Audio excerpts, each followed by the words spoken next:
and welcome to Justeventonline News at 9. I am Anifat Ismail. The news headlines. Representatives urge federal government to end multiple taxation on essential goods. Federal government permits marketers to lift fuel directly from Dangote refinery. FIRS charges states to boost internally generated revenues. MAN project was Q4 for manufacturing. NULGE threatens suits over governor's bill to control local government funds. UBEC reaffirms commitment to smart technology-driven education. Katsina governor declares war on human trafficking, gender-based violence. And on sport, NFL faults Libya's poor treatment claims before showdown.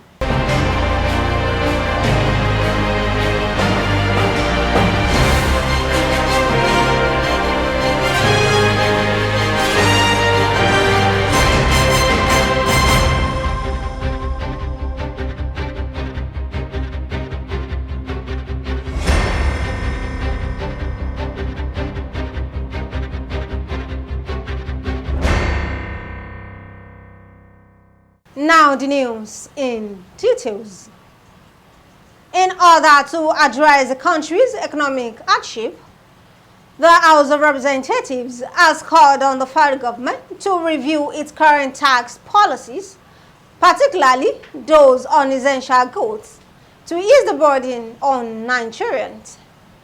The House resolution followed the adoption of a motion on urgent public importance that was moved during Thursday's plenary by Mr. Peter Anekwe. He noted that the imposition of multiple taxes, levies, and charges at various levels of government only serves to exacerbate the financial strain on citizens, particularly those in low-income brackets. The federal government has granted permission to petroleum marketers to list petrol directly from the Dangote refinery without going through the Nigerian National Petroleum Company Limited. In a statement on Friday, the Minister of Finance and Chairman of the Naira Crude Sale Implementation Committee, Wale Edun, gave an update on the takeoff of crude purchase and product sales in Naira transactions. The Implementation Committee, chaired by Edun, was said to have held its second post-commencement review meeting on October 10 to evaluate the progress of the crude oil and refined product sales in Naira initiative. The executive chairman of the Federal Inland Revenue Service, Zach Adedeji, has called on state accountant generals to enhance efforts in boosting internally generated revenue. Speaking at a workshop on enhancing tax compliance and revenue in Abuja, Adedeji emphasized the crucial role of state accountants in achieving Nigeria's revenue goals. He stressed the importance of collaboration between the FIRS and state accountant generals, acknowledging their pivotal role in ensuring tax compliance and remittance. The Director General of MAN, Segun Ajayi Kadri, has expressed concern about how current economic realities presented no relief in sight for manufacturers who had been struggling with rising cost of production and decreased sales. Ajayi Kadri identified rising interest rates, high diesel prices, and electricity tariff hike as major obstacles for the manufacturing sector, contributing 8.46% to the real gross domestic product growth in Q2 of 2024. The National Union of Local Government Employees on Thursday said it wouldn't rule out seeking redress in court should the Anambra State Governor, Charles Soludo, or other governors introduce bills to frustrate the Supreme Court judgment on direct allocation of funds to local governments. The union also called on President Bola Tinubu and the Attorney General of the Federation, Lateef Fagbemi-San, to call solidarity to order over alleged move to prevent local government funds from being utilized by the chairman for the betterment of the people at the grassroots. The Universal Basic Education Commission has reiterated its commitment to advancing innovation in Nigeria's basic education sector through research and integrating smart technology-driven education. Executive Secretary of UBEC, Dr. Amit Boboyi, stated this during the inauguration of the Research Management Committee at the UBEC Digital Resource Center in Abuja.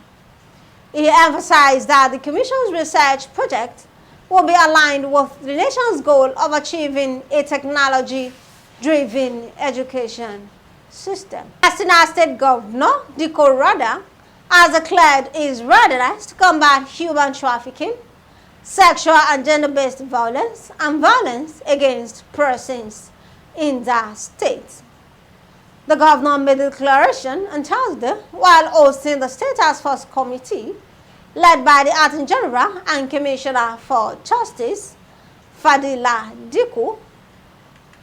Rather emphasized the need for enhanced strategies to address the rising cases of violence, particularly sexual abuse against women. Last on the news is sport.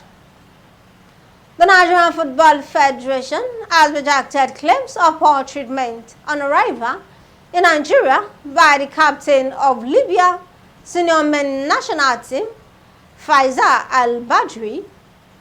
NFF insists the Libyan Football Federation created chaos for its own team, the Mediterranean Night.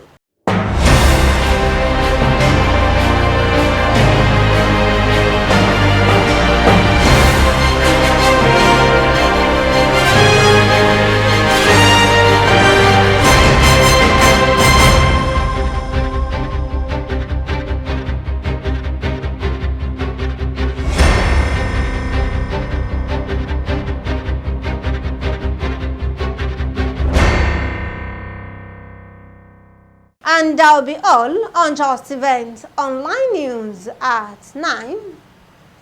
Here's a recap of the story. Representative charged federal government to end multiple taxation on essential goods. Federal government permits marketers to live for directly from Dangote refinery. FIRS charges state to boost internally generated revenues. Man projects was Q4 for manufacturing. NULGE threatens suit over governors' bill to control local government funds. UBEC reaffirms commitment to smart technology-driven education. Katsina governor declares war on human trafficking, gender-based violence, and on sport. NFF faults Libya's poor treatment claims before Uyo showdown. Thank you for watching Justeventonline news. Remember, to know how much there is to know is the beginning of learning to live. For more news, visit www.justeventonline.com and to read more updates. Follow us on our social media platforms with a tap at Justeventonline. You can also send us an email on justeventonline@gmail.com. I am Anifat Ismail. Good night.